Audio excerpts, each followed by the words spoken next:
welcome to GNN's first full episode. We're back. I'm Lauren. I'm Joe. Glad you can make it. What do we have in store for him, Lauren? Well, it's the first episode. How do you think it's going to go?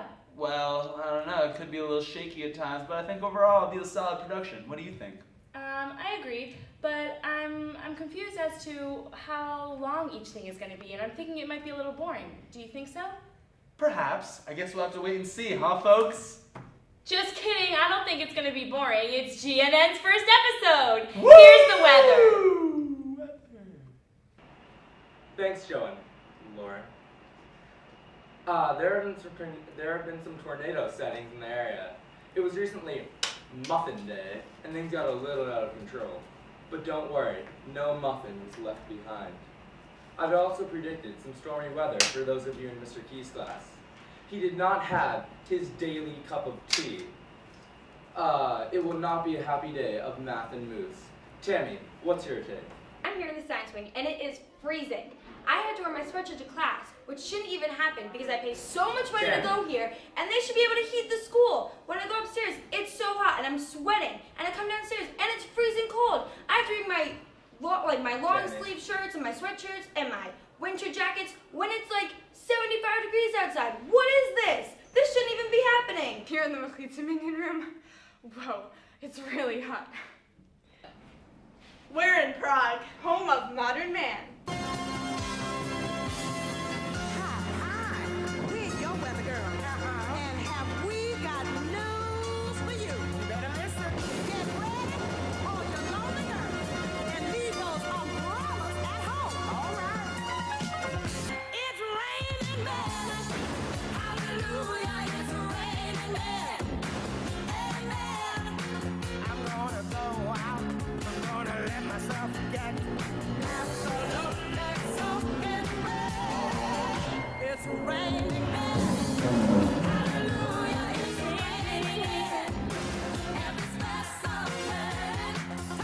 And we're back. Hello. Felt that heat. Speaking of heat, the sports teams sure have been really hot lately. On fire. Am I right, Lauren? Uh-huh. Let's see sports right now. Here with us now are Tammy and Rachel, the girls' varsity basketball captains. Thank you, Tammy and Rachel, for joining us. So, Rachel, do you have any specific goals for the team? Well, our main goals are to win our league, which is the IGC, and also to be the best defensive team in the league. Very nice. How has the training been going so far for you? I'd say it's been going pretty well. We have a lot of returning members, a lot of new freshmen that have come and try out this year, so I'm excited about the season. We run a lot, so we'll be in shape. And we have a joke for you guys. Why was Cinderella kicked off the basketball team? Why? Because she ran away from the ball. Thank you for joining us. You're welcome. Thank Thank you. Hi, we're here with Reed Grinspoon from the cross-country team.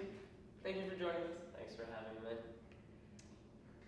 We have some questions for you about your team. First off, who is your slowest runner? I'd have to say Annika. She is just really, really bad at running. Who looks best in short shorts? Probably Noah Bernays. Thank you, Reed, for joining us. You're welcome. Thanks for having me. This has been a GNN Sports Update. I'm Sarah. And I'm David. Thank you for watching. Thank you, Sarah and David. Next up, we have a special garlic news feature about the language department. Listen, boys and girls, this one's gonna be a doozy, if you know what I mean. Take it away, Nomi.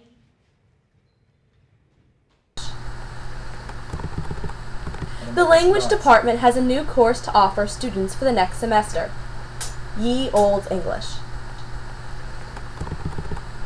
A faculty member who just happened to be passing by the scene was able to break it up due to the fact that nearly all the students were out of dress code, wearing shirts that advertise foreign countries other than Israel and Canada. Putting a bunch of high schoolers in gray tracksuits makes quite a statement.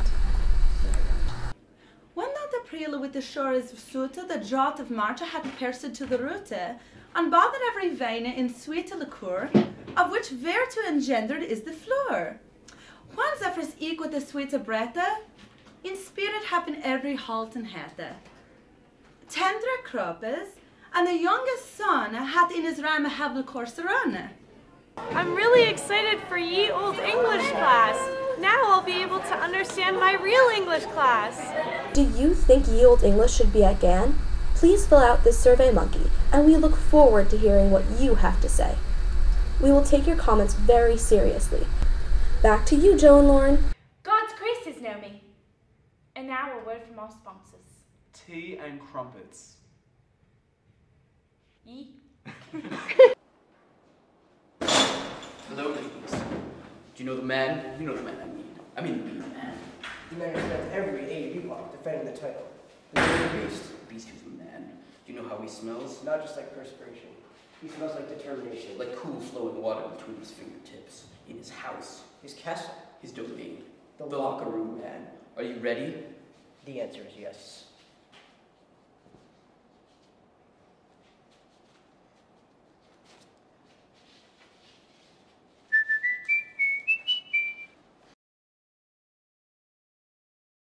This one time, I was praying near the sky, and he dropped his kippah.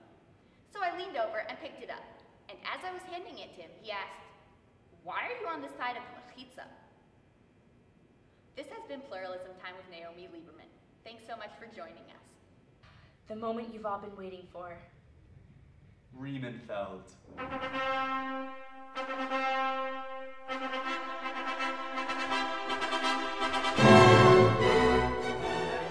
So how did you guys meet, and was it love at first sight? Well, we met on the first day of faculty orientation when I came to Gann, and Ms. Reamer was student teaching here. I was only looking for male faculty who wore kippot, but this sweet-looking boy, we were in like an icebreaker. And we we're doing some icebreaker, and tell people something about yourself, something like that. And he laughed at all my jokes, and he was very sarcastic, which I appreciate. And then we ended up just continuing this conversation, and we were sitting in the baby Josh, we were talking for a long time, and then I ended up actually missing my next, meeting that I had to be at because we were involved in this conversation. And so I was like, oh, he's gonna be like a really good friend. And that's how we met. At a faculty center. Then we found out, and he thought the same with me, because I looked really frum at the time. I only wear skirts. I had just gone back. So he was like, wow, weird that religious girl has read so much philosophy. And we were just sort of weird that you're cool. And then we realized that actually we weren't who the other one thought we were. And then we started to hang out. Could you tell us about your first date? I could tell you about our first date. I think that I was trying to find a time to hang out, and so I called her and asked if she wanted to hang out. She said, "I'm at the grocery store. If you want to come go grocery shopping, you can." And so I ended up meeting her at the Star Market in Brookline. I was a sort of amateur chef at the time, and my fanciest dish was pasta with peanut sauce. We were looking for this peanut sauce, but she was looking for kosher peanut sauce. And so we were going around, and we kept I kept finding how about this peanut sauce? How about this peanut sauce? And we didn't end up finding the kosher peanut sauce. Okay, but they didn't have the peanut sauce. So it was a huge dilemma. But Mr. Hasselhout said he assured me he knew how to make his own peanut sauce with real peanut butter. So we made peanut sauce. It's cute. It was pretty cute. Was it good? It was delicious? No, it's pretty gross. Oh, wow. I gotta tell you. I look back on those years of cooking, they're pretty disgusting. I really made strides since then. Who proposed? He did. How? So I recorded a CD for her of me playing versions of some songs that have meant a lot in our relationship, and we came into her apartment, and the CD was sitting there. He made a CD that said, "Will you marry me?" and he had recorded 4 of our favorite songs. And then we listened to the CD, and that was kind of it. And then I gave her a ring.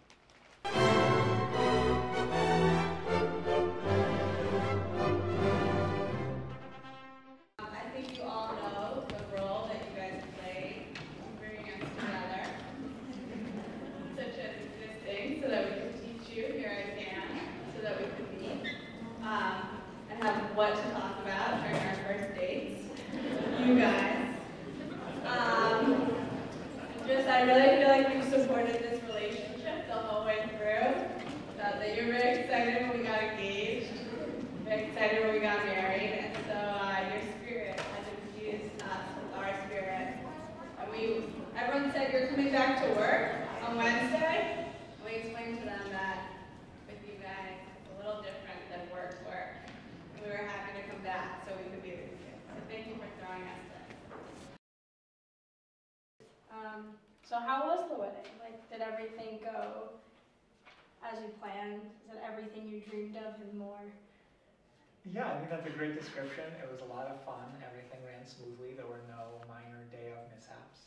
Yeah, really beautiful, perfect weather. Everyone was outside. You know, both Mr. Haskell and I are great dancers. A lot of dancing. So I think we really won the crowd. But the best part of the wedding is we don't see each other. Like, there's a Jewish tradition. You don't see each other for 5 days, 3 days, 4 days a week leading up to the wedding. So That was the best part? We went from Tuesday. Yeah, so those are the best days of the past 3 years. No, so that was the hardest part, but we went from Tuesday night to the first hour of the wedding is separate. He's at his tish, and I'm at Kabbalat Panim, which is like welcoming the bride. And we don't see each other. So literally there's this moment where like they dance him in, and I just like, it's like an out of body, it was for me, this like out of body experience, like, oh, this person, I don't know, I can't even describe it with words, but it's like, you said what's different when you're married, that moment you see this person who's gonna be your partner forever, God willing, and like, it was like I was not in this world. Right. I mean, it's funny because you asked about the first thought, seeing her walking down the aisle. That like actually was almost like an anticlimactic moment because it was after this particular moment, you know, where like we hadn't seen each other in so long and like everything had like been building to this.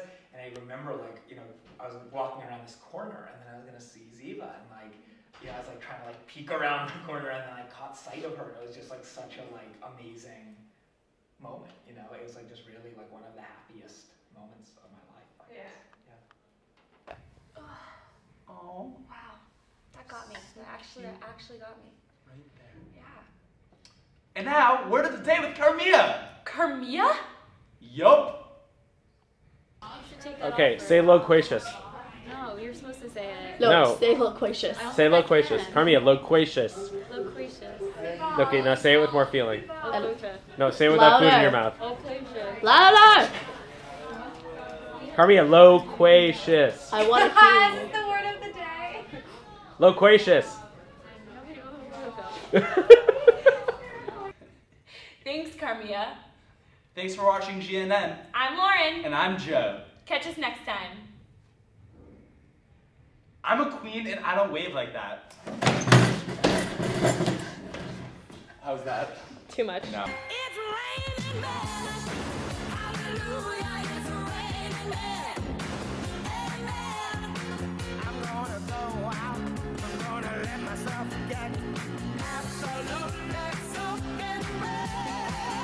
It's raining men. Hallelujah, it's raining men. Every special man.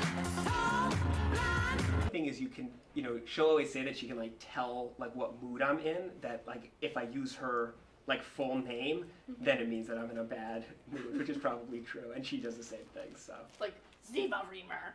not Reamer, but I say, you know, Ziva, you know, then I'm obviously. Isn't it awkward to call her Zeev? Because there's like someone in the Gann community with the name Zeev. Does that? The thought has occurred to me before, but it's not awkward because I always am thinking of it as short Short for Zeev. you know, right? If Like, you were thinking, so when you see Zeev, do you think of Ziva? I don't. No, I Okay. don't. Yeah. But I don't know how to pronounce Zeev's last name. Arts. Is it, but it's like I asked Ezra like how How to else say it. could you? But is it just arts? Like As opposed to- ARTS? Well, it's like Ars. No, arts. Arts. That's it. Yeah. Okay. Well, I'm glad we clarified clarified that. that. Yeah. Hallelujah.